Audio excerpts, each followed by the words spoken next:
안녕하십니까. 토노코 말합시다의 아나운서 엄윤호입니다. 오는 5월 1일은 134주년 세계노동절입니다. 하지만 법정 휴일이 이날에도 지난해 기준 직장인 10명 중에 3명은 쉬지 못하고 일을 했죠. 더욱이 경제 규모가 취약한 우리 지역은 비정규직과 최저임금을 받지 못하는 노동자가 많습니다. 산업재해 문제도 끊임없이 발생하죠. 그래서 최근엔 안전한 일터를 만들기 위한 중대재해처벌법이 확대 시행됐습니다. 하지만 여전히 노동자들의 안전은 위협받고 있는 현실입니다. 자, 오늘 토놓고 말합시다는 134주년 노동절 전북 노동시장의 현 주소에 대해서 토론해 보겠습니다. 지역의 노동 환경과 노동자들의 처우 개선 방안, 또 중대재해처벌법 유예 등 법안의 실효성을 높이기 위한 필요한 것은 무엇인지 이야기 나눠보겠습니다. 토놓고 말합시다를 유튜브에서 검색하시면 실시간 보기와 다시 보기도 가능합니다. 많은 의견도 올려주시길 바라겠습니다. 자, 그러면 본격적인 토론에 들어가기 앞서 도민들은 전북의 노동 환경을 어떻게 바라보고 계신지 김세별 리포터의 도민 인서트로 함께 들어보시죠. 노동자들이 안전하게 일할 수 있게 만든 법이 중대재해처벌법인데 이 법이 있든 없든 현장에서 사고는 계속 발생되고 있고요. 이번에 또 군산 세아베스틸에서 작업자가 목숨을 잃는 일이 발생했잖아요. 사업체는 재발 방지 말만 할 게 아니라 철저히 대처하고 정부도 강력한 잣대를 적용해야 할 것 같고요. 중대재해처벌법이 올해부터 확대 적용됐는데 현장에선 혼란이 좀 많다고 들었고요. 사실 이 법이 예방 차원의 목적이 더 강한데 이런 노력은 아직 찾아볼 수 없는 것 같은데요. 노사나 여야가 어떻게 하면 더 안전한 근로 환경을 만들 수 있을지 결국엔 서로 좋은 일이잖아요. 함께 고민해 봤으면 합니다. 전북에 산재 사고가 끊임없이 발생하고 있는데 임금은 적고 안전도 위협이 된다면 누가 일하려고 할까 싶어요. 또 자영업자들이 워낙 많기도 하고 경기도 어렵잖아요. 그래서 자력으로 안전 시스템을 보강한다는 게 힘들 수도 있는데 정부와 지자체가 지원해주고 개입하면 실질적인 효과를 보지 않을까 싶어요. 산재 사고만이 아니라 직장 내에서 갑질을 한다든지 심한 경우에는 극단적인 선택까지 하는 경우가 많은데 노동자들의 정신적인 건강을 위해서도 회사 분위기를 바꾸고 건전한 노사 문화가 정착되기를 바랍니다. 네, 전북의 노동환경평가와 개선책에 대한 도민들의 목소리를 들으셨습니다. 오늘 두 분과 함께 토론해 보도록 하겠습니다. 아래로부터 전북노동연대 강문식 사무처장 어서 오십시오. 네, 안녕하세요. 예, 전북특별자치도 노동권익센터의 노현정 정책국장 어서 오십시오. 안녕하세요. 반갑습니다. 그리고 잠시 후에 전북경영자총협회 김동창 상임부회장과 익산 성요셉 노동자의 집 김호철 사무국장 전화로 연결해서 또 상황 설명 전해 듣겠습니다. 강문식 처장님도 노현정 국장님도 노동자이시죠? 그렇습니다. 예, 저도 노동자고. 네. 아니, 그런데 우리가 근로자의 날이라고 이렇게 나와 있잖아요. 근로자와 노동자가 어떻게 쓰는 게 저 정확한 표현일까요?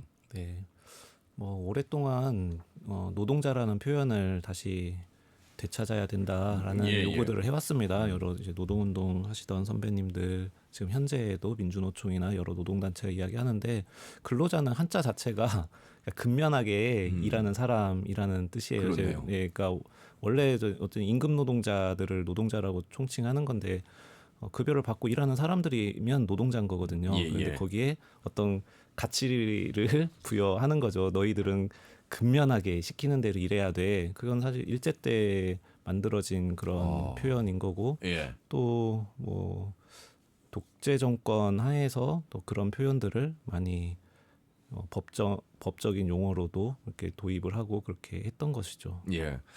저는 근로자이면서 노동자인가? 법정 휴일에도 저는 쉬지 못하고 일단 일을 합니다. 네. 언론이 그렇습니다만. 노현정 정책국장님은 이제 노동자로서 그 어떤 마음가짐이나 아니면 현재 노동자라고 하는 어떤 현황이 어떻게 좀 이제 노동자죠. 노동자인데 아까 이제 이어서 얘기한다면 진짜 이제 노동이라는 단어를 쓸 거냐 근로라는 단어를 쓸 거냐가 저는 굉장히 중요하다고 생각하거든요. 근데 실제 왜냐하면 학교에 가가지고 애들하고 노동인권 교육을 하다 보면 진짜 이제 그림을 한번 그려보라고 해요. 노동자 하면 어떤 이미지가 떠오르고 근로자 하면 어떤 이미지가 떠올라 그러면 진짜 이 청소년들은 노동하면 밖에서 뜨거운데 땅을 뻘뻘 흘리고 일한 노동자를 육체 노동 그렇죠. 이렇게. 육체 노동을 하고 근로자는 회사에서 컴퓨터를 하는. 그러니까 아이들의 그림이 정말로 딱 구분이 돼요. 그러니까 저도 지금 그런 생각으로 질문을 한번 드려본 거예요. 이게 많이 바뀌었다고 하는데 여전히 인식은 바뀌지 않고 있는. 그렇죠. 많이 바뀌지 않고 있어요. 그래서 아이들이 그냥 그대로 그런 문화를 답습하고 있는 느낌을 많이 받아요. 그런 교육을 하다 보면. 그러니까 우리는 이제 노동자라고 부르는 네. 것이 네, 또 네. 불리지는 것이 네. 적절하다 이렇게 이제 네. 표현을 하겠습니다. 지금 강문식 차장님을 기억하는 분들은 이제 민주노총에서 오랫동안 역할을 해오셨잖아요. 예, 근데 그렇습니다. 지금 제가 예. 소개해드릴 때 아래로부터 전북 노동연대 여기도 지금 노동이 들어가거든요. 예. 어떤 곳이에요? 이제 뭐 민주노총은 조합원들이 모여서 만들어진 노동조합에 기반한 이제 그런 뭐 노동조합이죠. 민주노총은 전북 노동연대는 사회단체입니다. 그러니까 회원들이 뭐 회비 모아서 운영하는 단체고 예. 같이 노동 문제를 다루는 곳이지만 아무래도 이제 노동연대는 노동조합보다는 좀 더 포괄적으로 좀 더 이제 거시적인 이게 뭐 노동 어떤 사안 하나를 뭐 이렇게 개별적으로 다룬다기보다는 좀 더 거시적인 틀에서 변화를 주장하는 뭐 그런 단체라고 이해해 주시면 되겠습니다. 그래서 뭐 생태 문제나 평화 문제나 여러 가지 사회 전반적인 문제에 대해서도 함께 이야기하는 다루는 단체입니다. 예. 이 단체에 함께 하신 분들이 많이 계세요? 뭐 이제 뭐 숫자로 이야기하자면 뭐 많은 뭐 아무래도 뭐 민주노총에 비하면은 아주 이제 극소수에 해당하겠지만 뭐 그래도 뭐 뜻을 함께 해주시는 분들이 제법 계시는 편입니다. 강문식 사무처장께 개인적으로 한번 이런 질문들을 많이 드릴지 모르겠습니다. 한의사 출신이시잖아요. 네. 그 한의사라고 하는 좋은 직업에 노동을 하면서 살 수 있는데 이 노동자들을 위한 조언해주는 그런 역할의 노동을 하고 계시잖아요. 어떤 철학에서 시작이 됐을까요? 네, 예상치 못한 질문이어서 이게 약간 당황했는데요. 예. 뭐 어쨌든 처음에 이런 활동을 시작하게 됐던 거는 뭐 누구를 뭐 돕기 위해서라기보다는 그러니까 뭐 이제 아까 뭐 노동연대를 방금 설명드리면서 좀 더 이제 거시적인 변화가 필요하다라는 생각을 가진 분들이 모여 있다라고 말씀드렸는데 결국 이제 노사관계라는 게 권력의 불평등 문제거든요. 예. 결국 제가 생각할 땐 민주주의의 문제입니다. 그러니까 일터에서의 민주주의 문제인데 그런 사회 변화들이 있어야 뭐 당장 저도 그렇고 제 아이들도 그렇고 좀 더 뭐 좋은 사회에서 살 수 있지 않겠냐 뭐 이런 생각들을 가졌던 거죠. 뭐 이제 결국 뭐 그런 분들이 이런 사회 단체에 많이 계시고 꼭 뭐 이제 제가 한의대를 졸업하고 예. 한의사 면허를 가지고 있는데 꼭 뭐 저뿐만이 아니라 뭐 의사 면허를 가지고 민주노총에서 그렇죠. 일했던 분들도 예. 계시고요. 뭐 다양하게 또 그렇게 활동을 하고 계십니다. 지금의 노동에 만족하고 계십니까? 네, 저는 예. 네, 재밌습니다. 우리가 노현정 국장님, 그 노동자라고 말하면 노동자의 대립되는 개념 또 뭐 반대 어떻게 될까요? 여기 사용자라고 사용자지 않을까? 예. 네. 근데 지금 우리 머릿속에 노동자면 마치 누군가의 지시를 받아서 월급을 받기 위해서 일하는 사람. 네. 그러면 노동자의 어떤 주체는 없는 것일까? 그렇지는 않잖아요. 그렇지는 않죠. 예. 지시를 받는 속에서도 제가 그 어떤 역할들을 해내가는 거기 때문에, 예. 그러니까 그 지시가 어떤 지시냐, 음. 뭐 무리한, 그러니까 우리가 뭐 직장 내 갑질이나 부당하거나? 괴롭힘이나 이런 것들은 예. 얘기할 수 있지만, 예. 뭐 사용자라고 해서 막 그런 이미지로 연상은 하진 않아도 될 것 같지 않나요? 이런 생각이 예, 듭니다. 예. 네, 네. 지금 도의 네. 노동권익센터입니다. 원래 그 네, 이전에는 네. 비정규직 노동자 지원센터인데 네. 그렇죠. 이름이 바뀌었어요. 확대 개편된 겁니까? 22년인 것 같은데요. 예, 그때 예. 노동기본 조례가 만들어지면서 이 조례상의 노동권익센터 설립 운영에 의거해가지고요. 예. 전라북도가 이 공모 심의를 한 것인데요. 이제 기존의 비정규직 센터가 위스탁 단체로 재위탁을 받게 되어서 이름이 변경되었고 예. 활동의 어떤 범위들이 조금 더 넓어졌다고 보시면 될 것 같아요. 그러면 어떤 활동들을 하고 있을까요? 어떤 지원을 또 하고 계시고? 일단은 뭐 이제 기본적인 노동 실태 조사를 통해서 예. 정책 개발을 한다든지 지금 이제 저희 센터에 이제 노무사들이 상주하고 있거든요. 그래서 취약 노동자들이 관련한 일터에서 부당해고를 당하거나 뭐 이런 것들을 상담하고 지원을 받고요. 최근에는 이제 경비 노동자들과 그 이제 협약을 해서 좀 더 건강한 안전한 아파트 문화를 만들고자 하는 얼마 그런 전에 그 활동도 군산의 했어요. 사례가 나왔잖아요. 훈훈한 소식을 접했어요. 네네. 아파트 주민들께서 네. 이 경비원들에 대한 근로 환경을 개선해 주는 모습 속에서 네네. 결국 우리를 위해서 일하시는 분의 환경이 우리를 위한 이익으로 돌아오지 않겠습니까? 네네, 예, 그렇죠. 그런 훈훈함에 또 이 노동 관련된 네. 소식을 들었는데 네. 다양한 많은 지원들을 하고 계시는군요. 네, 그렇습니다. 예. 네. 자, 제가 오프닝에서 직장인 10명 중에 3명은 이 명칭은 이제 근로자의 날이기 때문에 이날 법정 휴일인 이날에 이 쉬지 못하고 일을 작년에 했다. 여전히 쉴 수 없는 그런 노동 환경인 것 같습니다. 처장님. 예, 맞습니다. 저는 솔직히 세계 노동절은 집회하러 나오는 날이어야 한다는 생각이 좀 있습니다. 그래서 집회 나오는 게 아니면 안 쉬어도 되는 게 아니냐 이런 생각도 살짝은 있지만은 어쨌든 이게 법정 휴일이에요. 노동자들에게 주어지는. 그래서 그런데 이제 못 쉬는 분들이 보면은 공무원, 교사 이런 분들이 일단 기본적으로 못 쉬고 계시고요. 그다음에 작은 사업장, 좀 중소기업 이런 곳에 일하는 분들이 못 쉬는 경우가 많아요. 못 쉬는 경우는 이제 어쨌든 그 근무 특성 때문에 그렇다 치더라도 예. 휴일이기 때문에 시간의 수당으로 보상이 되는 거죠. 그렇죠. 네. 예. 어쨌든 휴일이기 때문에 가산 수당을 지급을 받는데 이제 교사, 공무원 같은 경우는 이분들은 우리나라 법상으로는 노동자가 아닌 거예요. 그렇기 때문에 휴일이 적용이 되지 않습니다. 이분들은 예. 그러니까 이건 국제 기준에 상당히 어긋나는 거죠. 공무원이라고 해서 노동자가 아니다. 그러니까 이분들에 대한 노동상권도 좀 제약이 있는 거고 예. 이분들에게 이제 이런 문제가 있고 그 이외에 다른 직업들은 다른 직업들은 대단히 이제 현실적인 문제가 있는 거죠. 이제 자영업 사업장들의 그런 곳에 고용되어 있는 분들이라든지 매장을 닫지 못하면은 출근해야 되는 거니까. 5인 미만의 어떤 영세 기업들. 네. 예. 그런데 이제 특히 이제 5인 미만 같은 경우는 또 가산 수당이 적용이 안 됩니다. 그래서 이런 분들에게는 노동절에 쉰다 혹은 노동절에 가산 수당이라도 더 받는다, 이게 그림의 떡인 거죠. 예. 우리 지역 특히나 이 영세한 기업들이 많아서 소상공인들이 많아서 더 쉬지 못하는 분들 많이 계실 것 같다는 생각이 들고요. 그렇기 때문에 열악한 산업 구조 속에서 우리 전북을 들여다 보니까요. 1% 경제를 후퇴했습니다. 야, 얼마나 양질 일자리가 부족한 상황인가 이 수치로 알 수가 있겠습니다. 고용 또한 불안정한 상태가 많은 곳이 전북이다. 이렇게 좀 이해하면 되겠습니까? 그렇습니다. 올해 저희가 상반기에 지역별 고용조사 관련해가지고 좀 통계를 내봤더니, 예. 그러니까 2022년 기준으로 해서 보니까 비정규직 규모는 다소 줄었어요. 성별로 줄긴 했지만 그게 특별하게 유의미하다고 볼 수는 없는데 어쨌든 전북은 초단 시간을 제외하고 최저시급 미만의 노동자의 비율이 한 17만 명 정도 돼요.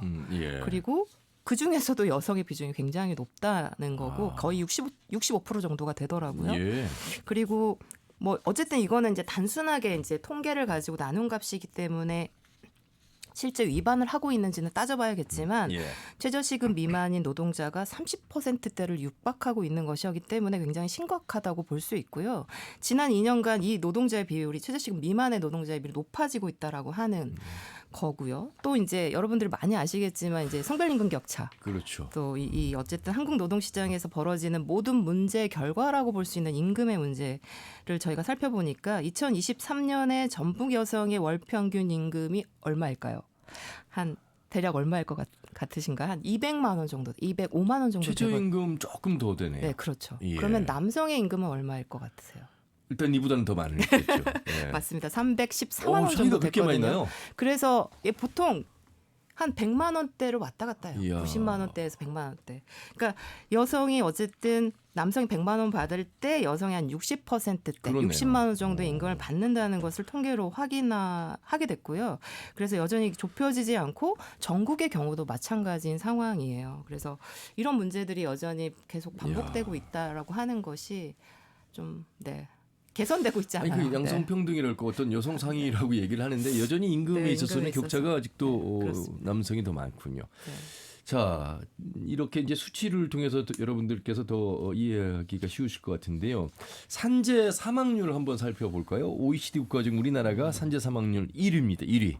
그러니까 출근해서 집으로 돌아오지 못하는 노동자들이 얼마나 많은지, 왜 이런 건지, 특히나 우리 저 군산의 세어베스트에 벌써 중대재해처벌법 이후에 5명이나 사망하는 사고가 있었습니다. 원청과 하청 또 다단계 구조, 여러 불공정 거래 구조들이 지적되고 있습니다. 강무식 처장님. 예. 일단 산재 사망률이 최근 23년 중에 21번이나 전 세계에서 가장 높았다, 우리나라가. 그렇다고 합니다. 그런데 어쨌든 명실상부 세계 최악의 산재 사망 국가죠. 그런데 가장 최근의 통계를 보면은 전북의 재해율 자체는 전국의 평균에 비해서 다소 높은 편이기는 한데 예. 사망 만인율이 아주 뭐 물론 높습니다. 높은데 아주 이제 전국 평균에 비해서 그 시단위 지자체와 그러니까 광역 시단위 지자체와 광역 도단위 지자체 간에는 아무래도 그 특성이 차이가 있기 때문에 예. 산재 사망률에서도 산재 재해율이나 이런 데서 차이가 큽니다. 그런데 그래서 도단위 지자체랑 비교를 하는 게 더 적합한데 도단위 지자체 중에서는 좀 낮은 편에 속해요. 뭐 그렇지만 이제 재해율이 왜 높을까를 보면은 전북에 작은 사업체가 많습니다. 사업체 조사 보면은 우리 지역에 일하는 노동자 중에 한 37%가 5인 미만 사업체 일하고 있거든요. 전국적으로 보면 한 30% 정도 되는데 상당히 높은 편이죠. 그럼 작은 사업장이 아무래도 재해에 더 취약할 수밖에 없습니다. 그리고 이제 사망 만인율 같은 경우에도 우리 지역을 좀 기초 지자체별로 놓고 보면 아까 세아베스틸 그 공장이 군산에 있거든요. 그렇죠. 네. 군산 지역 사망 만인율이 우리 지역 평균이 한 0.5 정도 되거든요. 사망 예. 만인율이. 군산 지역은 1.1 정도 추산이 됩니다. 그러니까 이거는 아직 추정치인데요. 공식 통계는 시간이 훨씬 지나야 나오기 때문에 대략 제가 추산을 해봤을 땐 1.1 정도 될 것 같은데 예. 그런 어떤 지역마다 기초 지자체 간에 상당히 들쭉날쭉한 그런 부분들이 있고 군산 지역에서 왜 그렇게 높았을까 이 부분에 대해서는 한번 깊게 따져봐야 될 부분이죠. 아니 그래서 이제 산업안전보건법도 있고 이 보건법으로는 한계가 있다 보니까 더 예방과 처벌을 강화하기 위해서 이제 중대재해처벌법이 이제 만들어지지 않았습니까? 그리고 이제 올해 1월 27일부터는 5인 이상 50인 미만 사업장에도 확대 시행됐고 뭐 여야의 쟁점에 있어서의 의견 차이는 있습니다만. 자, 그런데 우리 지역에서는 이 실제 현장에서 적용이 많이 되는 사례를 보지는 못했습니다. 노현정 국장님. 아, 네. 저도 이제 질문 때문에 열심히 공부를 해봤는데 어쨌든 뭐 이제 금방 강 처장님께서 말씀하셨겠지만 약간 이제 수치적으로는 약간 줄은 것으로는 나타났어요. 근데 이제 법 시행의 효과가 지속되려면 사실은 법 시행만으로는 부족하고 구조적인 문제를 함께 개선해야 되는 게 일단 전제돼야 되는데요. 예를 들면 이를테면 이제 직장 내 괴롭힘 방지법을 예를 들 수가 있겠어요. 그게 시행되고 나서 약간 효과가 있다가 현재는 사실 정체되고 있다고 볼 수 있거든요. 그래서 이 중대재해처벌 기업처벌법도 마찬가지로 보다 효과를 발휘하기 위해서는 기업이 활동을 할 때 작업자의 안전에 대한 확고한 지향이 먼저 있어야 되잖아요. 근데 우리 사회가 매번 기업의 어떤 활동의 자유가 작업자의 안전보다 중요시 되는 사회다 보니까 아직도 이런 경향들이 남아 있는 것 같고 특히 5인 미만 사업장에 적용이 안 되면 법을 피해가기 위해서 편법을 쓰는 경우도 이제 생길 것 같고요. 어쨌든 정부가 확고한 입장을 견지하는 것이 가장 중요한데 예를 들면 우리 이런 사례가 적용이 그러니까 예시를 든다면 우리가 식당에 갈 때 예전에는 좌식이 많았잖아요. 그렇죠. 근데 지금 입식으로 다 바뀌었는데 이게 지자체가 지원해줘가지고 테이블을 지원해줘가지고 이 어떤 손님의 건강권, 시민의 건강권을 위해서 이렇게 지원하면서 바꿔가 나갔잖아요. 이렇게 했듯이 작은 사업장에서 빈번히 발생하는 이제 작업자의 재해 유형들을 이렇게 식당에서 우리가 먹는 것도 불편하잖아요. 불편하니까 바꿔준 거 아닐까. 이런 식으로 좀 이해하면서 이렇게 예방할 수 있는 작업장 개선에 대한 지자체나 정부의 어떤 적극적 지원이 조금 더 필요하지 않나 이렇게 생각을 해봤어요. 그러니까 여러분 세아베스틸의 사례를 가지고 한번 얘기를 해보시죠. 사실 작년 국정감사에서 대표가 나와서도 예방하기 위해서 2년간 1,500억을 투입하겠다. 그래서 작년 뭐 680억을 들여서 대응책을 마련했다라고 합니다만 그럼에도 불구하고 또 사망사고가 났단 말이죠. 그러니까 안전 불감증인지 아니면 정말 이 중대재해처벌법과 별개로 안전장치가 준비가 덜 된 것인지 예산은 제대로 투입 안 한 것인지 이거 알 수가 없는 상황이다 이렇게 말씀을 하시거든요. 네. 일단 뭐 예산을 투입했다고 하는데 그게 어떤 개선이 있었는지는 한번 더 구체적으로 따져봐야 될 부분이 있고 좀 더 왜 계속 반복될까를 보면 결국 기업의 경영 기조 자체에 뭔가 문제가 있는 거 아닌지 그런 생각이 들어요. 2022년도 자료를 놓고 보면은 세아베스틸 군산공장에서 여러 이제 사망재해를 포함해서 재해자가 8명 있었다라고 보고가 되어 있거든요. 그런데 8명 중에 이제 1명이 사망재해인 거죠. 보통은 이 비율이 어느 정도 되냐면은 한 110명 정도의 재해자가 있으면 한 건 정도의 사망재해가 있습니다. 우리나라 그리고 이것도 대단히 좀 높은 편이에요. 그 해외 사례들 보면은 뭐 영국이나 유럽들 같은 경우에는 훨씬 더 이제 몇백 명 재해당 한 명의 사망재가 발생하죠. 그러니까 이게 하이니 법칙이라고 예, 1대 29대 300의 법칙이 있는 건데 예. 하나의 중대재해가 일어나기 전에 뭐 300여 건의 크고 작은 아주 이게 사소한 재해까지 이제 있다라는 거죠. 그러면 이게 역으로 다시 말하면 세아베스틸 군산공장에서 재해가 그동안 은폐되어 온 것이 아니냐라는 의심이 강하게 드는 거죠. 너무 비율이 높아요. 그리고 뭐 고용노동부의 책임도 상당히 크다고 해야 될 것 같습니다. 왜냐면 관리감독 차원인가요? 소리에서 그런 건가요? 그러니까 특별 근로감독까지 했는데 예. 그러면 감독을 했으면 시정명령을 하게 돼 있거든요. 시정명령을 하면 그게 다 개선이 되어야 개선을 확인을 하도록 되어 있습니다. 그게 그 절차가 그래야 마무리가 되는 건데 그러면 시정명령이 제대로 이행됐는지를 확인은 했겠죠. 확인을 안 했으리라고 생각하진 않지만 예. 확인이 제대로 됐는지를 그 고용노동부에 질의를 했을 때 기업 비밀이기 때문에 알려줄 수 없다라고 이야기를 해요.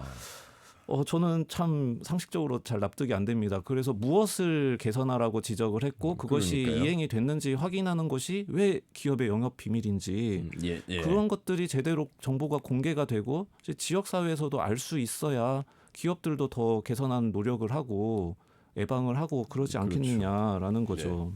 자, 중대재해처벌법이 이제 제정된 이유는 역시 이제 예방을 더 잘하고 또 예방을 하지 못했을 때 처벌의 이제 수위를 실형을 하기 위해서 나온 건데 이게 사실 그 제대로 된 어떤 실형이 선고된 사례가 많지 않습니다. 그런데요, 작년 12월에 중대재해처벌법을 위반한 한국제강 대표에게 첫 실형이 선고되겠습니다. 그동안 이제 법에 대한 판례가 없기 때문에 이제 처벌 수위에 대해서도 법원이 이제 신중하게 진행이 된 것 같은데 이 부분도 좀 정리해 주시죠. 신중한 건 좋은데 예. 그러니까 법원이 신중한 이유가 무엇일까를 아하. 생각해 봐야 될 것 같아요. 즉 누구의 관점으로 이것을 판단하려고 하는지에 그렇죠. 대한 이제 그런 걸 생각해 보면 어쨌든 사실 중대재해처벌법이라고 하는 것이 사실 일하다 죽은 비극을 더 이상 방치해서는 안 된다라고 하는 어떤 공감대 형성으로 만들어진 법인데요.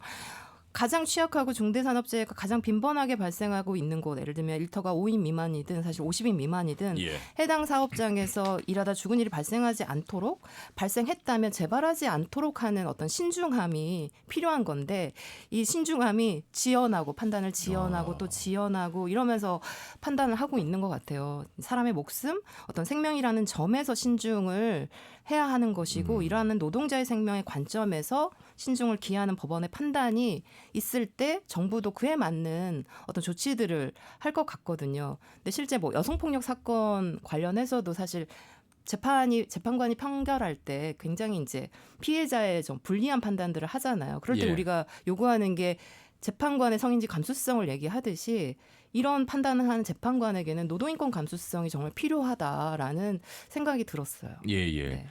자, 이렇게 실형 선고되기는 어려운, 그래서 신중함이 누구를 위한 신중함이어야 되느냐라는 조언을 해주셨습니다. 사실 근데 중대재해처벌법 확대 시행 여기에 대해서 이제 여야의 또 정부의 어떤 방침에 대해서 좀 유의해야 된다. 그렇지 않다 이런 입장이잖아요. 노동계 입장은 어떻습니까? 당연히 지금보다 오히려 더 잘 확대 시행돼야 된다라고 계속 요구해오고 있었죠. 네. 그런 입장, 그러니까 5인 미만의 어떤 사업장까지, 그러니까 5인 이상 50인 미만인가요? 그렇죠? 네. 그게 더 확대돼야 된다는 취지인데 이 현실 속에서의 어떤 차이가 있지 않겠습니까? 그러니까 계속 뭐 이미 여러 차례 뭐 이 관련된 논의들 속에서 제기가 됐지만 사실 중대재해기업처벌법이라고 하는 건 기업들에게 그동안 하지 않던 거를 특별하게 다시 하라는 게 아니거든요. 그러니까 이미 산업안전보건법이라는 기초 법이 있습니다. 산업안전보건법에 있는 이 내용들을 잘 숙지하고 잘 지키고 그것이 기본적으로 되면 중대재해 예방 노력을 했다라고 보는 거거든요. 그런데 지금 그거 자체가 안 되고 있는 것인데 자꾸 이제 법을 다시 유예를 한다 혹은 다시 뭐 축소를 한다 이러면 뭐 이미 이제 무력화되는 거죠. 그런데 법을 지금 고치기 전에도 사실 이미 중대재해기업처벌법은 이미 무력화가 되어 있습니다. 왜 그러냐면 작년에 세아베스틸 중대재 두 분이 돌아가셨단 말이에요. 예, 그런데 네. 이 사건에 대해서 1년이 훨씬 지났는데 아직까지도 기소를 할 건지 아니면 그냥 불기소할 건지 여기에 그렇군요. 대해서 결정을 안 하고 계류하고 있어요. 이건 사실상 이제 행정이 그냥 법률을 이미 아마 이제 정부의 기조가 있는 근데 거겠죠. 적용할 수 있는 조건은 지금 되는데 안 하고 있다는 거니까. 예, 그러니까 기소를 안 하고 그냥 묵혀놓고 언제까지 기소하라라는 뭐 이제 이게 지금 강제 사항이 없으니까 이런 식으로 무력화를 시키는 건데 뭐 시행령을 가지고 정치하는 것도 대단히 이제 법을 무력화시키는 참 나쁜 방식이었는데 이거는 더 나쁜 거죠. 저는 이거는 상권 분립에 대한 아주 중대한 도전이라고 봅니다. 네네네. 자, 그러면 이 상황에서요 경영자 총협회 입장도 들어보도록 하겠습니다. 전도 경영자 총협회 김동창 상임 부회장 전화 연결되었습니다. 부회장님 안녕하세요. 아이고 안녕하십니까. 예, 수고 많습니다. 네, 반갑습니다. 예. 자, 134주년 노동절을 맞은 도민들께 먼저 인사부터 좀 해주시죠. 예. 먼저 제 134주년 세계 노동절을 맞이해서 진심으로 축하드립니다. 그리고 우리 전북자치도 지역사회와 우리 국가경제 발전에 큰 역할을 담당하는 우리 노동자의 노고에 감사를 항상 드립니다. 예. 네, 우리는 노동의 가치와 노동자들의 권리를 높이 평가하고자 합니다. 노동을 통해서 우리는 행복을 찾고 우리 땀방울에서 자긍심을 느낄 수 있습니다. 다시 세계 노동절은 노동자의 권리를 존중하고 더 나은 노동 환경을 위해 노력해온 일들을 역사적으로 기리는 날입니다. 다시 예. 한번 축하드립니다. 예. 자, 경영자도 노동자 없이 경영자가 될 수 없습니다. 결국 이제 상생하는 방안을 모색하는 관계가 돼야 되는데 여전히 한국 사회 대립과 갈등의 경영자와 노동자의 현실 그 가운데에서 일어나고 있는 사고에 대한 법이 이제 좀 더 확대된 중대재해처벌법입니다. 어떻게 보세요? 우리 부회장님은 뭐 경영자 입장에서 또 말씀을 하실 수밖에 그렇습니다. 없겠습니다. 지금 방금 강 국장님 말씀하시던데 원래 산업안전보건법을 잘 지키고 하면 됩니다. 예. 그런데 사실은 중대재해처벌법을 처벌 위주로도 만들어진 그 법입니다. 물론 근로자 안전은 무엇보다 가장 중요하지요. 그래서 대기업이나 중견기업이 아니고 영세기업들이 특히 시설물을 바꾸고 수천만 원씩 들어가는 안전 컨설팅이나 있어요. 그 컨설팅을 받는다는 것은 정부의 지원 없이는 비현실적이라고 말씀드립니다. 예. 그래서 우리가 경영계에서는 무한정 연기하거나 법을 이해하지 않겠다는 내용이 아닙니다. 다만 정부 대책이 또 우리가 또 경영 입장에서 실효성 있게 이루어질 수 있도록 협력하겠다는 것이고요. 예. 다만 50인 미만 사업장에 현실적으로 이행할 수 없는 절박한 현실을 외면하지 않아서 예. 유예 좀 잠깐만 유예해달라는 것입니다. 그분들이 준비할 수 있고 또 국가에서 지원을 해주는 제도도 만들어질 수 있는 기간을 좀 주어서 예. 그 유예 법안을 상정해달라 그런 얘기입니다. 예. 그럼에도 불구하고요. 사실 이제 세아베스틸 우리 지역에서도 사망자가 이렇게 계속해서 발생했는데 실제로 뭐 기소도 안 된 상황, 그러니까 실형이 선고되기가 어려운 그런 구조인데 그렇게 걱정을 많이 하실까? 일단 이 법이 잘 적용이 돼야 되는 부분에 대한 아쉬움을 말씀을 많은 분들이 하시는데 이 부분은 어떻게 생각하세요? 예, 그렇습니다. 중대재해처벌법에서 처벌을 위주로 한다고 말씀을 조금 전에 드렸는데. 예. 방금 아시다시피 사고라는 것은 예측하지 않고 일어나는 것이 사고입니다. 그래서 그런 것들을 먼저 우리가 예방을 하기 위해서는 방금 세어베스트나 여러 가지 익산시청 현장에서 이런 사망 사고 난 건데 먼저 그분들의 명복을 참 빕니다. 다만 우리 경영자들 입장에서는 이런 것들을 안 하겠다는 것이 아니고 소홀히 하겠다는 것이 아닙니다. 또 방금 말씀드린 예기치 않은 사고가 발생하기 전에 우리 경영인들이 제일 먼저 해야 할 것이 위험시설을 개선해서 앞장서야 하고요. 예. 또 두 번째는 정부가 개인 기업만으로는 영세기업만에서는 시설이나 이런 것들이 개선하기가 상당히 어렵습니다. 그래서 두 번째는 정부가 시설비 같은 것을 지원해서 적기에 지원해야 한다는 것이고요. 예. 끝으로 우리 근로자들도 그 사고에 대한 경각심을 가져가지고 철저히 작업 지시 등을 따라서 작업에 임해야 한다고 말씀드리고 싶습니다. 예. 무엇보다 이제 예방에 좀 더 방점을 뒀으면 좋겠다 이런 말씀이신데 그런 그렇습니다. 예방을 위해서 혹시 전북 특자도나 경영자 총협회 등에서 컨설팅이나 교육도 진행하고 있습니까? 예, 그렇습니다. 지금 그 방금 말씀드린 대로 그 중대재해처벌법이 1월 20일부터 시행하면서 예. 50인 이상에서 5인 이상으로 이렇게 확대됐지 않습니까? 예. 이러다 보니까 1636개 우리 전북 특별자치도에서 2만 5천 개 이상으로 늘어났어요. 예. 그래서 사실은 2만 4천 업소가 더 늘어났습니다. 이에 대해서 이제 전북 특별자치도도 아주 심각하게 생각하고 있어서 그 영세 사업장을 중심으로 그저 유해 위험 요소도 그 파악하고요. 또 개선 대책도 제공하고 있습니다. 그래서 이제 컨설팅도 하고요. 특히 뭐 전화 상담을 위주로 이렇게 운영했던 것을 그 지원센터를 만들어서 방문 상담 이렇게 확대 운영하고 있는 걸로 알고 있습니다. 예. 그리고 우리 그 한국경총 등 그 경제단체에서도 중대재해 예방과 안전관리 체계 구축을 위해서 지원하고 있고요. 저희 전북 경영자 총협회도 저번 달 4월 16일 날 약 40여 명의 그 안전관리자 중소기업 대표를 예. 모시고 알겠습니다. 그 설명회도 진행했는데 예. 아주 열기가 관심도 많고요. 예. 열기도 뜨겁습니다. 알겠습니다. 지키기 위한 열기가. 예. 그 정부의 노동개혁 관련해서 예. 이제 총선 이후에 아마 어떤 영향이 미칠지는 모르겠습니다만 내년도 최저임금 심의가 이제 곧 진행이 그렇죠. 되잖아요. 5월부터 되죠. 네. 어떤 예. 입장이세요? 저희가 이제 그 노동개혁이 이제 간단하게 말하자면 그 근로시간 유연화하고요. 임금 체계 개편으로 이렇게 요약할 수 있습니다. 예. 그래서 이제 고용노동부에서는 그 지난 3월 달에도 주 52시간제 연장 근로 그 단위를 현행 주에서 월, 분기, 반기, 연 이렇게 좀 유연화하자는 개편안을 발표했어요. 예.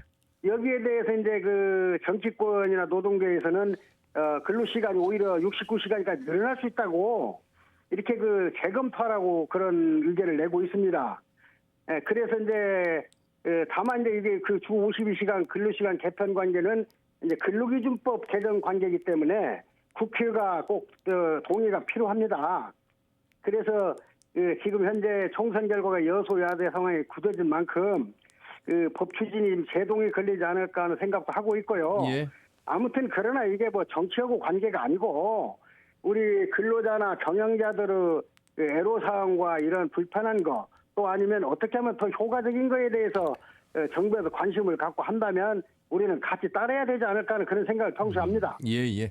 알겠습니다. 바쁘신 가운데 인터뷰해 주셔서 감사합니다. 여기까지 듣겠습니다. 고맙습니다. 감사합니다. 예. 감사합니다. 네, 고맙습니다. 전북 경영자 감사합니다. 총협회 김동창 상임 부회장과 말씀 나눠봤습니다. 그 차장님, 항상 경영자 입장은 일관됩니다. 그렇죠? 이 일관됨 속에서 예. 혹시 문제 제기를 좀 하고 싶은 내용이 있으세요? 일단 그냥 이거 우리나라의 문제이기도 하고요. 우리 예. 지역을 놓고 이야기해 보면 우리 지금 뭐 전국적으로 인구 감소가 상당히 심각한데 예. 우리 지역 같은 경우도 전북에서 다른 지역으로 인구 유출 지금 대단히 심각하거든요. 그런데 이런 상황에서 더 계속 오래 일하게 하고 혹은 그다음에 임금을 덜 지급하는 방식으로 그게 개혁이다라고 하면은 과연 이게 우리 전북도 그렇고 우리나라에 과연 미래가 있겠느냐라는 의구심이 계속 들죠. 그러니까 결국엔 뭐 약간 이제 멀리 떨어져 있는 이야기라고 들리실지 모르겠는데 최근에 어떤 그 앨런이라는 경제사학자가 그 영국의 산업혁명이 왜 일어났는가에 대해서 분석한 그런 책이 있습니다. 예. 그 이유 중에 하나가 상대적으로 당시에 거기가 높은 임금이었다는 거예요, 노동자들에게. 그래서 기술 혁신에 대한 수요가 계속 발생했다라는 거죠. 오히려 역으로 생각해야 된다. 계속 언제까지 고부가가치 산업을 지역에서 혹은 우리나라에서 만들 생각을 할 게 아니라 인건비 따먹기만 할 거냐. 저는 우리나라 경영자들에게도 좀 더 거시적으로 멀리 내다보고 산업구조 변화나 이게 같이 가야 되는 거지. 더 오래 일하게 하고 더 조금 주고 이거 정말 오히려 더 옛날 그 후진국으로 가는 그런 방식인 거죠. 예. 어쨌든 좀 안전망이라고 하는 것은 더 보강이 좀 돼야 되겠습니다. 지자체 차원이든 기업의 경영자 차원이든 그렇지 않겠습니까? 그렇죠. 예. 네. 특히 뭐 이제 전라북도, 그러니까 저희가 작년에 그런 그 조사를 한번 해본 적이 있어요. 그러니까 전북 지역의 취약한 노동자를 지원하는 조례가 도대체 얼마나 있는지. 근데 이제 왜냐하면 조례는 사실 근데 껍데기 조례가 굉장히 많아요. 그냥 만들어 놓고 그냥 어떤 성과로만 가져가는. 근데 그런 조례가 많긴 하지만 그래도 근거가 되잖아요. 예. 근거가 되기 때문에 도대체 전라북도는 몇 개가 있고 전국은 몇 개가 있고 이런 걸 비교해서 좀 살펴봤는데 한 40개 정도가 이제 취약노동자 지원 조례라고 볼 수 있는 조례가 예. 전국 17개 광역도에 있더라고요. 근데 전라북도는 그럼 도대체 몇 개 정도 되냐 보니까 한 19개 정도가 됐어요. 근데 금방 얘기하는 산업안전 관련한 조례도 지자체에 있긴 하지만 그게 예. 작동이 안 돼요. 뭐 생활임금 조례도 있고 뭐 애술인들의 복지증진 조례도 있는데, 그러니까 어쨌든 지원을 위한 취약 노동자라고 하는 그들을 지원하기 위한 토대가 어느 정도 마련되는지 살펴봤지만 여전히 전라북도는 조금 더 적극적인 노력들이 좀 필요한 상황인 거고, 예. 그래서 조금 더 그 취약 노동자의 특성을 어떤 조사에서 그들에게 직접적으로 수혜가 갈 수 있는 지원들이 그렇죠. 지금 좀 필요한 게 아닐까 싶고요. 예. 더욱 중요한 건 이런 거를 정책 제안을 하면 좀 지자체가 적극적으로 수용하는 어떤 그러니까요. 그런 노력도 좀 필요한 것 같습니다. 아니, 우리가 지금 도의회 또 기초의회를 왜 선출합니까? 사실은 그런 조례를 통해서 현실화할 수 있는. 사실 그 이제 예산 지원 같은 것도 현실화돼야 되는데 지금 그렇지 못한. 그렇죠. 네. 그래서 껍데기 조례도 많다 네, 이런 네. 말씀을 하신 것 같습니다. 자, 오늘 터놓고 말합시다는 134주년 노동절 전북 노동시장의 현 주소에 대해서 살펴보고 있습니다. 전북특별자치도 노동권익센터의 노현정 정책국장, 아래로부터 전북 노동연대 강문식 사무처장과 함께하고 있습니다. 이번에는요, 익산 성요셉 노동자의 집 김호철 사무국장을 연결해서 현장의 이야기를 들어보도록 하겠습니다. 사무국장님 안녕하세요. 네, 안녕하십니까. 예, 수고 많으십니다. 네. 자, 먼저 익산 성요셉 노동자의 집 어떤 곳인지 간단하게 소개부터 해주시죠. 네, 저희 성요셉 노동자의 집은 전주교구에서 운영하는 외국인 노동자 지원센터로 20년 넘게 전북 지역의 이주 노동자와 서해안 지역 선원 이주 노동자들의 노동, 인권, 출입국 행정 등 생활 전반에 대한 상담과 교육 등의 지원 활동을 하고 있습니다. 2014년부터 23년 작년까지는 이제 고용노동부의 외국인 노동자 지원센터로도 지정이 되었었습니다. 예. 네. 우리 지역에 거주하는 외국인 수와 특징 현황도 집계가 돼 있을까요? 네, 외국인의 통계는 체류 자격 및 체류 기간의 기준에 따라 행안부하고 이제 법무부의 통계가 약간 다르게 집계되고 있는데요. 예. 그래서 이제 대략적인 수치로 말씀드리자면 현재 이제 국내 외국인 수는 220만 명을 넘어섰고요. 저희 전라북도를 기준으로는 약 6만 5천 명 정도 6만 5천 명 정도로 전체 외국인의 3%를 약간 못 미치고 있습니다. 예. 이제 국적별로는 뭐 베트남, 중국, 캄보디아, 네팔, 우즈벡의 순서가 되겠고, 체류 자격별로는 흔히 외국인 노동자라고 불리우는 비전문 취업, 그다음에 어학연수생을 포함한 유학생, 뭐 결혼 이민자, 재외동포, 그리고 이제 결혼 이민자의 부모님이나 장기 체류 비자의 동반 가족 순서가 되겠습니다. 예. 특별히 이제 저희 전라북도 지역에서는 국내 전체 외국인의 50%가 이제 정주형 이민자인데 반해서 우리 지역은 이제 취업이나 학업을 목적으로 하는 유입형 이민자가 60%가 넘는다는 특징이 시사하는 바가 크다고 할 수 있겠습니다. 예. 사실 요즘에 노동시장에서 외국인 노동자의 역할 비중이 계속 날로 증가하고 있습니다. 농가와 산업 현장의 중요한 인적 자원인데 이 노동시장에서 차지하는 비중과 그 역할도 크겠습니다. 네, 먼저 이 외국인 계절 근로자와 일반적으로 통용돼서 우리가 불리우는 외국인 노동자를 좀 구분해야 할 것 같은데요. 예. 이 외국인 노동자는 비전문 체류 자격이라고 해서 최장 4년 10개월을 2회까지 국내에서 제조업, 건설업, 농축산업, 어업, 그리고 서비스업의 이제 상시 근로자로 일을 하는 데 비해서 외국인 계절 근로자는 이제 농번기 등 일시적으로 일손 부족한 것을 해결하고자 이제 계절 근로라는 체류 자격으로 최장 8개월을 횟수 제한 없이 농업과 어업에서만 도입하고 있습니다. 네, 2015년부터 시행된 이 외국인 계절 근로자 제도는 코로나 시기를 제외하고는 이제 해마다 그 수가 급속도로 증가하고 있는데 올해 저희 전북 지역에서는 이제 14개 시군 중에 전주시를 제외한 13개 시군에서 거의 6천 명에 이르는 작년에 비해 2배가 넘는 인원을 신청해서 배정을 받았습니다. 이제 외국인 계절근로자 제도는 법무부가 허가를 해주고 기초지자체가 신청과 운영을 담당하면서 실질적인 농어촌 일손 부족에는 도움이 되는 부분도 있지만 동시에 한계 내지 보완점도 존재하고 있습니다. 예, 그 한계와 보완점이 아마 이런 지적 때문에 발생하지 않을까 싶습니다. 근무지 이탈 끊임없이 지금 대두되고 있잖아요. 나타나고 있고. 네. 아마 처우나 노동 환경과도 연관성이 있어 보입니다. 네, 이제 앞서 언급한 바와 같이 농촌에서 농업에 종사하는 외국인 근로자는 비전문 체류 자격으로 농업에 종사하는 외국인 근로자와 외국인 계절 근로자로 구분될 수 있는데 고용노동부에서 허가 및 관리 감독이 이루어지고 있는 비전문 취업 농축산업 외국인 노동자는 변천사라고 할까요? 20년이 넘게 고용허가제의 변화를 보면서 무엇이 문제이고 어떻게 개선돼야 될지 방향을 제시하는 게 아닌가 싶습니다. 물론 이제 제조업 등에 비하면 여전히 불합리하고 차별적인 부분이 많지만 농업에 한정해서만 이야기를 하자면 숙소 규정을 강화하고 숙소 비용의 합리적인 공제 가이드라인을 제정하는 등 지속적으로 이제 처우나 노동 환경의 개선을 노력하고 있어서 어떤 이탈률 감소가 목적이 아니라 보편적인 인권 증진의 목적으로 그 과정에서 이탈률이 낮아지는 부수적인 효과도 있었습니다. 예, 지자체가 직접 이제 면접하고 이민자 가족을 뽑으니 아마 조금 더 이탈률을 막을 수 있는 보완책들이 마련된 것 같다 이런 말씀이신 것 같습니다. 네.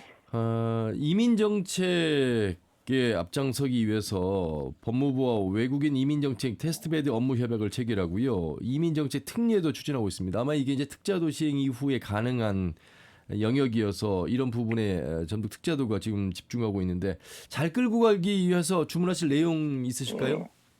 네, 앞서 이렇게 언급하신 대로 저희 전북 지역에서는 이제 작년부터 지역 특화 비자 사업을 통해서 국내 대학에서 학업을 마친 유학생에게 도내 인구 소멸 지역 취업과 거주를 조건으로 거주 체류 자격을 부여하고 있습니다. 이 친구들은 전공에 제한을 받지 않고 취업할 수 있으며 가족을 동반할 수 있고 배우자도 합법적으로 취업 활동이 가능한 장점들로 국내 유학생들에겐 큰 호응을 얻고 있습니다. 하지만 인구 위기 극복과 외국인 우수 인재 유치라는 취지의 정책이 성공적으로 정착하기 위해서는 의무지역 체류 기간이 5년이 지나고 나서도 우리 지역에 정주할 여건을 마련해 주어야 할 것입니다. 그러기 위해서는 이제 가족 동반이 필수적일 텐데 가족 동반을 위한 능력에 맞는 소득 향상과 외국인 가정에 대한 교육, 의료 등 사회 공적 시스템에 포함되도록 제도 개선이 필요해 보입니다. 예, 좋은 말씀을 해주시고 계십니다. 최근에요, 김재 씨가 외국인 계절 근로자를 위한 의료 지원 사업을 추진한다고 밝혔는데요. 이렇게 네. 이제 지역 사회가 좀 외국인 근로자들에 대한 복지 향상에도 좀 더 신경을 많이 써야 되겠습니다. 네.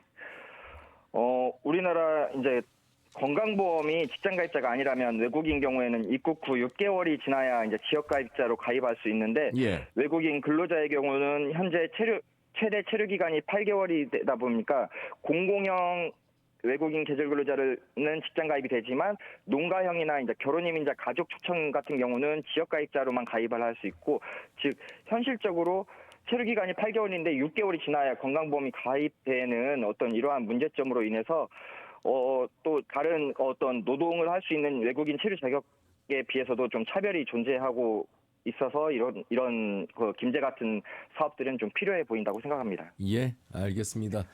좋은 말씀 잘 들었습니다. 고맙습니다. 네, 감사합니다. 네, 고맙습니다. 익산 성요셉 노동자의 김호철 사무국장과 말씀 나눠봤습니다. 강문식 처장님, 그 임금체불 관련해서 전주 리사이클링 타운 지금 현재 지적되고 있는 내용들이 있잖아요. 관련해서 맞습니다. 좀 말씀해 주시죠. 네, 전주 리사이클링 타운 이제 거기는 사실 이제 해고를 당하셨어요. 거기는 우리 전주 시민들이 음식물 시민들이 사용해서 만든 그 음식물 쓰레기들 그런 폐기물들을 처리하는 그런 시설인데 거기가 이제 민간 투자 사업으로 민간 업체들이 운영을 하고 있어요. 거기 소유는 전주시입니다. 그런데 그래서 업체들끼리 서로 막 이렇게 운영권을 주고 받으면서 조합원들만, 그러니까 노동조합에 가입했던 조합원들만 해고를 시킨 거죠. 여기가 뭐 부당해고도 인정을 받았고 그런데 지금 아직 복직을 못 하고 계시는데 이 부분에 대해서도 지자체의 책임을 강하게 물을 수밖에 없는 게요. 예. 작년 이미 해고를 이분들이 실제로 당한 건 올해 1월이고 작년 이미 10월부터 업체가 변경되니까 해고가 발생하지 않게 지자체가 각별히 챙겨달라라는 주문들을 계속 했는데 지자체가 그거를 북살하고 그냥 조합원들만 고용 승계를 하지 않는데 예. 그걸 묵인을 해준 거죠. 오히려 지원을 해준 측면도 있습니다. 그 운영사 변경하는 과정들에 여러 가지 편법이나 불법들이 예. 있었다라고 지금 노동조합에서는 주장을 하고 계시거든요. 예. 지금 외국인 근로자 이야기하다가 그 우리 이제 내국인 가운데서도 우리 지역의 중요한 공공의 영역이지 않겠습니까? 그곳에서 일을 하시던 분들의 임금 체불 또 해고 뭐 이런 부분들도 언급을 하고 계셔서 한번 질문을 드려봤고요. 조현정 국장님, 어쨌든 외국인 근로자의 중요성, 필요성은 다들 공감하시잖아요. 그게 뭐 산업 현장이든 노동 현장이든 농민들의 농촌 현장이든 그렇죠. 좀 더 지역 사회에 관심이 많이 필요해 보입니다. 그죠. 특히나 이제 지방 정부하고 대학은 그 지방 대학의 존립을 위해서 아까 그렇죠. 이제 김호철 선생님이 말씀하신 대로 유학생 유치 굉장히 적극적이에요. 우리 도민의 인구가 감소하기 때문에 이제 예. 유학생을 늘려가지고 인구를 늘린다는 막 그런 이야기도 하는데 작년에 전주시 비정규센터가 유학생 200명을 대상으로 실태 조사를 했는데요. 그 뭐 체불 임금 경험 뭐 임금 명세서 못 받았고 최저임금 못 받고 주휴수당 못 받는 게 평균 50% 이상이에요. 이뿐만이 아니라 기본적으로 일터안에서의 외국인이라는 이유만으로 차별받는 경험들이 굉장히 높았어요. 예. 근데 여러분 또 기억하시잖아요. 최근에 서울시가 지금 월 100만 원의 임금을 주겠다. 가사노동자를 그래서 외국에 데려오겠다라고 하는 법안을 뭐 이렇게 해가지고 지금 시행하려고 하고 있거든요. 예. 이런 어떤 생각들이 정말 우리 사회의 어떤 약간 이렇게 표현하자면 저급한 저는 인권 의식이라고 생각하는데 네, 네. 어쨌든 외국인 노동자의 노동권이 제대로 보장받지 못한다면 결국 한국 국적이 있는 내국인의 어떤 노동 조건도 함께 후퇴하는 결과를 그렇죠. 가질 수밖에 없다고 생각이 들어요. 그래서 예. 외국인 노동자의 노동권이 우리 내국인의 노동권과 동일하다라는 생각을 좀 가져야 되지 않을까 이런 예. 생각을 좀 해봤습니다. 지금 전북대학교가 이제 작년에 글로컬 대학 30에 선정이 됐고 그 주요 기치가 바로 이제 지역과 연구기관에 연계된 플래그십 대학이고 하나가 이제 외국인 유학생 유치입니다.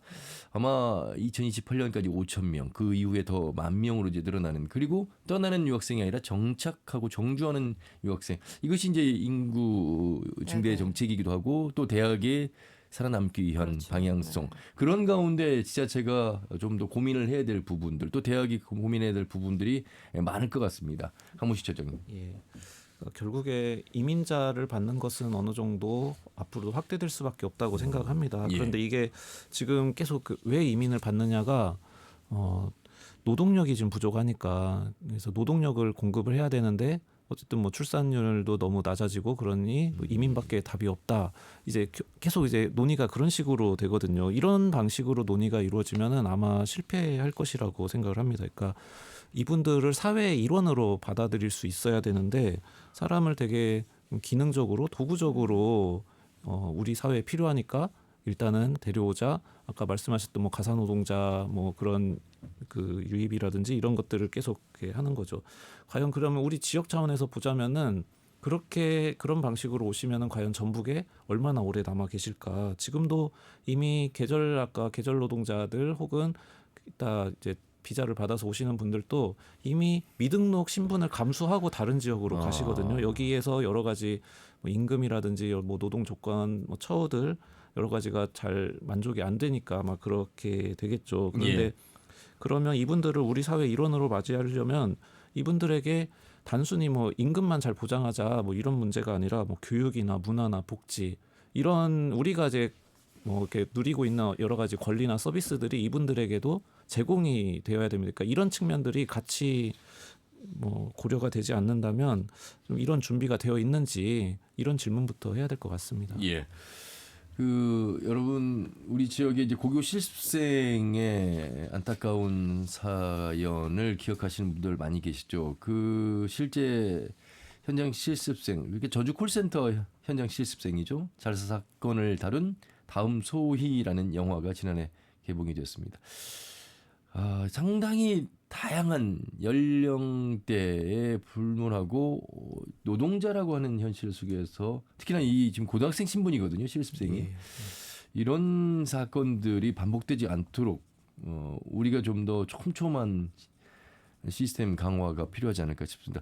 어떻게 이 부분은 보셨어요? 이 실습생들의 노동 재해나 혹은 임금 체불이나 여러 가지 문제들이 많이 그동안 발생해 왔었는데 이게 결국에 실습생이면서 이분들이 학생이거든요. 그렇죠. 그러니까 신분이 이중적입니다. 그러니까 대단히 불안정합니다. 그게 권리를 크게 제약을 했던 건데 뭐 지금은 이제 실습과 교육을 분리해서 뭐 그런 실습을 학습 중심 실습이라고 해요. 그런 걸 하고 있다고 하지만 현실은 그대로거든요. 이 실습을 하는 노동자든 혹은 뭐 어떤 계약 형태에 있던 노동자든 실제로 이제 이미 노동력을 제공하고 그 대가로 뭔가 임금 형식의 뭔가를 대가를 받고 있다면은 이들을 노동자로 규정하고 노동권을 보장하는 게 가장 중요한 부분입니다. 이거는 국제적인 기준인 건데 우리 사회에서는 계약의 형태를 가지고 너는 사용자야, 너는 학생이야 이렇게 계속 권리를 보장하지 않는 거죠. 예. 자, 이제 우리가 마무리할 시간입니다. 5월 1일 134주년 노동절을 맞아서 저희가 이 방송을 진행했는데요. 노동의 가치, 근로환경 개선 모두가 고민을 해야 되는 시점인 것 같습니다. 마무리 말씀 간단하게 1분씩 좀 해주셨으면 좋겠습니다. 이제 저는 여성이다 보니까 예. 이제 일하는 여성 노동자들을 위한 정책 마련이 좀 시급하다고 생각이 들어요. 왜냐하면 우리 사회는 그동안 여성을 출산과 양육 중심으로 정책을 펴왔기 때문에 이러다 보니 여성을 위한 노동 정책이라는 게 그러네요. 딱히 없습니다. 그래서 지방 정부의 노동 정책은 성평등 정책이어야 하고 그것이 바로 성평등한 노동 정책이어야 하기 때문에 조금 더 그런 거에 관심을 많이 가져야 될 것 같고 기존의 가사와 돌봄으로 국한되지 않는 여성에 대한 노동 정책들이 좀 필요하지 않을까 생각해봤습니다. 예. 자, 강문식 처장님. 예. 저는 좀 우리 사회에서 특히 공공기관이 모범을 보였으면 좋겠습니다. 아까 전주시 말씀도 잠깐 드렸지만 군산시도 시의회가 노조가 맺은 단협을 계약하라라는 압박을 요구를 계속 하고 있거든요. 이렇게 공공기관이 혹은 의회가 지방의회가 이런 식으로 나오면 공공기관 노동자들도 노동권이 침해당하지만 민간 사업장도 다 그대로 보고 따라할 수밖에 없습니다. 그런 것이 우리 악순환이 되는 거죠. 그래서 우리 공공기관들부터라도 노동상권, 특히 노동조합에 대한 존중, 그다음에 단체 협약에 대한 존중 이런 것들이 잘 지켜지기를 바랍니다. 맞습니다. 너무나 흔한 말입니다만 직업엔 귀천이 없죠. 모든 노동은 존중받아야 합니다. 경영자든 노동자든 존중 속에서 화합과 상생이 가능하지 않을까 싶습니다. 자, 오늘 두 분 말씀 여기까지 듣겠습니다. 고맙습니다. 고맙습니다. 네, 아래로부터 전북노동연대 강문식 사무처장, 전북특별자치도 노동권익센터의 노현정 정책국장과 함께했습니다. 오늘 준비한 소식은 여기까지고요. 다음 주 일요일 오후 5시 5분에 인사드리죠. 함윤혜였습니다. 고맙습니다.